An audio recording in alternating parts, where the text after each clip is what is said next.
जी ਅਸੀਂ ਆ ਗਏ हैं किचन ਦੇ ਵਿੱਚ। ठीक है, ਤੇ ਮੈਂ ਇੱਥੇ ਬਣਾਉਣ ਲੱਗੀ ਹਾਂ ਰੋਟੀ। ਆ ਦੇਖੋ ਜੀ, ਆਇਆ ਜੀ ਆਟਾ ਲਿਆਂਦਾ ਕੱਢ ਕੇ ਫਰਿੱਜ ਦੇ ਵਿੱਚੋਂ, ਤੇ ਆ ਪਈ ਸਾਡੀ ਸਾਲਨ ਪੁਰਾਣਾ 2 ਦਿਨ ਪਹਿਲੇ ਦਾ ਸਾਲਨ ਪਿਆ ਵਾ ਫਰਿੱਜ ਦੇ ਵਿੱਚ ਜੰਮਿਆ, ਤੇ ਇਹਨੂੰ ਲਗਾਉਣ ਲੱਗੀ ਤੜਕਾ। ਆ ਦੇਖੀ ਪਿਆਜ਼ ਹੋ ਗਿਆ ਸਾਡਾ ਜੀ ਬਰਾउन तक ही, तो सड़ ही गया प्याज। आला जी थोड़ा जी पाऊँगी मिर्च, तो हूँ मैं ये पावांगी सालन तो देखो इधर जमया पिया आला बर्फ जमी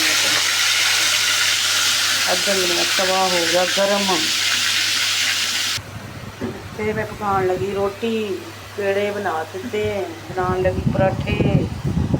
तवा मेरा हो गया गर्म, धुआं छड्डन दिया, ਤੇ ਸਾਲਨ ਹਲੇ ਕੋਈ ਨਹੀਂ ਪਿਘਲਿਆ। ਆ ਦੇਖੋ ਜੀ ਬਰਫ਼ ਦੇ ਵਿੱਚ ਜੰਮਿਆ ਪਿਆ, ਤੇ ਹੁਣ ਇਹਨੂੰ ਢੱਕਣ ਦੇ ਦਿੰਦੇ, ਇਹ ਪਿਘਲ ਬਰਫ਼ ਤੇ ਪਿਘਲ ਜਾਵੇ, ਤੇ ਫਿਰ ਪਕਾਉਂਦੇ ਅਸੀਂ ਰੋਟੀ।